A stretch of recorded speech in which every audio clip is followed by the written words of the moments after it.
Here we go. It's time for Read the Line Celebrity Insider, and I have my man from the Caddie Network, John Rathouz. House, you know I love you coming on this show, especially when we've been to a golf course like Silverado, where you've been multiple times with your guys under the straps. You know all about this place. So let's talk Fortinet Championship. We are into the 2022-23 wraparound season. I know you're pumped. I'm pumped. 2 weeks off. It's way too long. We got to get back. All this football talk, it's nonsense. Back to the PGA Tour. How are you, my friend? It's great to see you. I'm really good. Good to see you too. Thanks for having me on. Yeah, first week of school vibes, right? We were only off for a couple weeks, but everybody's back in session. Got some new faces around. It's a really cool deal. Yeah, there's no doubt about that. And we've kind of fallen into this place for a couple years in a row now. Everyone likes to joke and call it the Fortnite Championship, but it is the Fortinet Championship. We're out there in Napa. These guys, they're living the life. They're at the spa. They're getting a little wine. They're getting a little wine and dine, all these things. But you know, because you've done the prep work, what are these guys doing as they're leading up to this championship in order to get ready for the Silverado North Course out there? Yeah, it's a really cool golf course. I really enjoy it. You got Poa annua everywhere. It's fairly generous off the tees. The greens are pretty big. You're kind of on a little bit of a delicate incline there. Everybody talks about putts breaking to San Francisco and stuff. So, for guys that, haven't played in a couple weeks or, maybe a month, you're kind of getting your feet underneath you again. But also, it's West Coast, it's Poa annua, so it's just got that whole vibe with it. You got to be really sharp with your irons this week. I think there's some opportunities to clean up on the par fives, keep the bogeys off the card, that sort of thing. All right, so let's dig in right there. You started to mention a couple skill set things. We're going to build a model, you and I. We started with strokes gained approach. It looks like a place where you got to be somewhat accurate off the tee too. Which way are you leaning at the top of the chart in order, which characteristic are you weighting the most? I would probably be leaning approach a little bit more over accuracy off the tee. I would maybe lean strokes gained off the tee a little bit more than approach, if that makes any sense. So in other words, I think distance is going to give you a bit of an advantage out there this week. Although when I looked at the forecasted wind direction, I don't necessarily think that distance is going to be as big of a factor based on the southwest wind. I think it's going to help guys get home on some of the par fives a little more that are longer, but at the same time, most of the field's not going to be able to get home on at least two of the four par fives. All right, so if you're hitting third shots on par fives and you got 9 par fours under 450, this thing is a wedge fest? Is that how Max Homa did it last year? I mean, tell me about how those guys are approaching weeks where they know they got to make a bunch of birdies, but they really got to be sharp from 150 and in, right? Yeah, I would not call it fully just a wedge fest. I think you guys are hitting a lot of 8s and 9 irons out there as well. So I think it's a short iron fest, if you will. And then it boils down to, if you're an extremely good tee to green player, are you at least competent with Poa greens? If you're not, you don't exist to me this week. And if you excel on Poa greens, then you have a real chance if you can heat up your ball striking. All right, so you were talking about Poa greens and the putting, right? How much is putting skill? We'll go with the assumption that the guys are good at Poa, right? Mm-hmm. So now I got to split hairs again. Is this place tough to putt, or is strokes gained putting not as much of a factor once we get to the good Poa players? No, I think it is tough to putt. I think there's a lot of subtleties out there. As I mentioned, it kind of sits on a small little ridge, so speed control is something there. And then I think also just how guys approach Poa putting and reading these greens. I think, obviously you can't be banging them way by and bringing 3 putts into play, but at the same time, you need to be, hitting them solid enough to have a chance. So you really need to be confident in your putting out there. You talk about, what was Max Homa's recipe last year? Well, I mean, obviously really just climbing up the charts in his ball striking, super confident, very comfortable West Coaster. But then the X factor for him is that he excels on the Poa greens. And so, I think in the end, that's going to be a really important part, of who comes out on top this week. considering the shorter approach shots, is around the green going to be that much of a determining factor? Is it that tough around the greens there? Couple of bunkers, but it doesn't look overly challenging. Am I right in that regard? Yeah, I think you're right in that regard. I think again, if you're missing a lot of greens, you're not going to be in contention anyways. I think it's helpful if you're banging it up there in 2 on the par 5s, but you don't get to do that a ton out there. There's some little short runoff areas, and then the rough's like not super long. So I think when you look at statistically, I think around the green's probably not as important here as others. But keeping the bogeys off the card, you got to make a lot of birdies, as you know. So, you got to get to that 20 under number. So, if you're not getting up and down above average, I think, again, you're not going to be in the winner's circle. Well, you're not getting to 20 under if you're missing a lot of greens either. True. I mean, it just doesn't. The logistics there just don't add up. Speaking of logistics, you mentioned wind earlier. Talk to me about the weather. I looked briefly. Projections look pretty good for these guys to get to 20 under. Right. Yeah, the weather is always really good there. Northern California this time of year, I mean, perfect time to go on a little trip, sip some wine, as you know. But I saw a little cooler temps. Like, I know NorCal, a little cooler, but, it's like grape growing season up there. I mean, like mid-70s, 50s in the morning. Like, I don't think it's going to be, like, it's not going to be 80s and 90s, So I think interesting factor there, guys that have more West Coast experience will benefit when they're clubbing themselves in these slightly cooler temperatures. As you know, the ball doesn't go as far out there, so you're always kind of balancing that equation in California and near the coast. So I think that's like a little bit of an X factor advantage that some guys will have that are a little bit more familiar. And then that wind direction looked pretty consistent out of the southwest. When I look at my yardage book on that, like I said, you're putting 2 of the par 5s into the wind, out of reach. Then all of a sudden, most of the tee balls you're getting help or like a gentle kind of, as I would call it, a friendly wind off the right. And then you have just a couple that play into it. So I think for a guy that maybe sometimes struggles off the tee a little bit, a southwest wind might actually be a pretty good recipe for him because he's going to have a little assistance.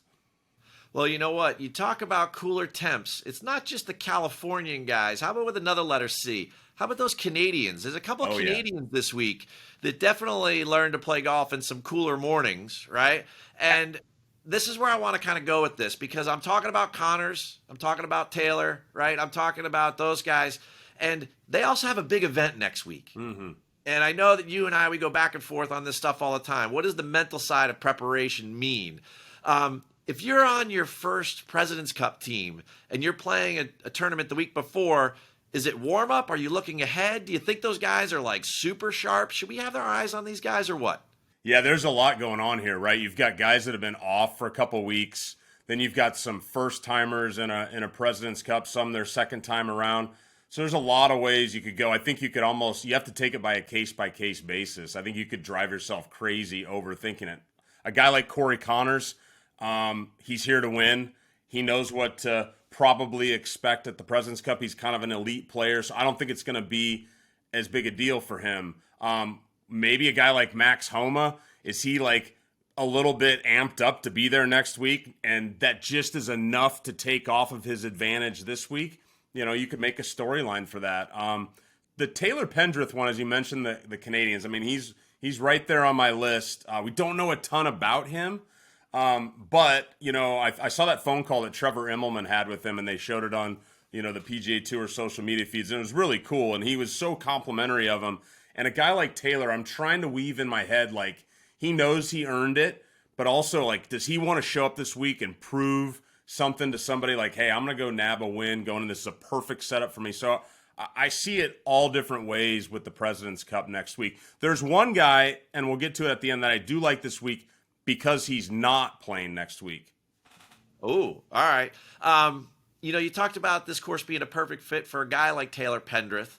When you say that, what are you looking for comp courses this week? Because Taylor played good in the end of July at a certain golf course that I feel like is a pretty good comp for this. Bomb it down there, wedge it on, make a ton of birdies. Yeah, I assume you're talking about, Detroit Golf Club? He played really well there. Yeah, a little bit softer off the tee. You can hit your driver a lot. So, yeah, that's a good comp course. And then, I think you look at the West Coast courses. I mean, I think on the putting side, just the Poana comfortability side, I don't have a lot other in my head like that. It's a really cool golf course. Big, wide corridors with huge old trees. It's a really unique little spot. Now, I love your studio. I tell you all the time, the way you deck that place out is great. I'm here at the Hampton Inn because I'm traveling, because I'm at Korn Ferry Q School Stage 1 with a player of mine. So Korn Ferry pops into my head. Those guys just graduated a week ago, and now they're all of a sudden, they're just like in a time-space warp machine. They're like, oh, man, now you're on the PGA Tour. Now you're competing on the PGA Tour. Your season has started. If those guys were hot, Austin Eckroat, I mean, if that guy's hot, is he still hot this week, or is he more just like relieved and he's just like, hey, this is, this week for me, it's just gravy. Whatever it is, it is. I mean, what do you think their approach is, those guys that are transitioning? I do think the guys that have played out on the PGA Tour before, even if it's a handful of starts, on exemptions, I think they're in a better place than the guys that are doing it for the first time. I think the guys that are coming through the first time, that could be very overwhelming. I mentioned early on, it's the first day of school. You're a freshman. You're wandering through the halls. Like, it's a little bit intimidating. And so the guys that have done it before are going to be an advantage. And I do think some of those Korn Ferry Tour guys, they give them a week off now, which was nice. It used to, you just piled straight into it. So that could be helpful too. And then you say, oh, well, they were just playing 2 weeks ago, and they, got hot on a run. I mean, the guys that I looked at that were intriguing to me on that list, like Justin Suh and Will Gordon, jumped off the page to me. And then, I also, did take a look at the guy you're referencing. Austin. Say it again. Austin Eckroat. Austin Eckroat, yeah. And then also Augenstein, who didn't get his card, but he's getting an invite. Yeah. He played here last year, finished sixth, and just got done with that whole mess of Korn Ferry stuff. And he's in the event again. So I think the guys that have done it before, it's an advantage for them. They'll still heat it up. Local knowledge play a huge part as far as horses for courses for this place? Or is it the type of place where a guy could show up and if he's a great player like a Corey Connors or Hideki, he could just play good? Right. So I think it's a horse for courses place more than most. I also think it's a place that you can learn over time, so experience. And then there's some guys that are just going to roll in and naturally feel comfortable in the surrounds. I do think you can look at some guys that have never played well here before and kind of toss them out. I mean, I think most of that goes down to the short game and the putting, to be completely honest with you. All right. Well, let's get to it, right? It's about that time. Let's talk the chalk. All right. We at the top of the list, the favorites. Give me a name or two and give me a little why. Yeah, so at the way top of the list, I mean, I think Max Homa could play well again, but I'm going further down the board. We mentioned Pendrith already. I really like him this week. Like I said, I don't know as much about him, but right next to him on the board is Sahith Theegala, who's going off at 30-1. He's played here twice before. He's 2 for 2 on cuts made, and as I said, he's a guy that I wouldn't say he got snubbed on the President's Cup team, but he didn't make it for next week. He's got a free run at it this week. He's got West Coast vibes. He's filled up the cup here before. So I like Sahith this week, particularly if he can maybe be above average with finding fairways off the tee. All right, this has nothing to do with the Fortinet, but I got to ask you, I'm going to put you on the spot. Rookie of the year last year, is it Sahith or is it Cam Young? It's Cam Young, and I think it's Cam Young by quite a ways, too. His season was pretty unbelievable, how many second-place finishes he had. Fair enough. Any other favorites you want to mention? How about a guy like Cam Davis? Yeah, Cam Davis didn't pop for me as much when I dug into the stats. He's the guy that's going to the President's Cup next week. He would be one that would be like a little bit like his head's in next week, as far as I'm concerned. So I wasn't on him as much. Pendrith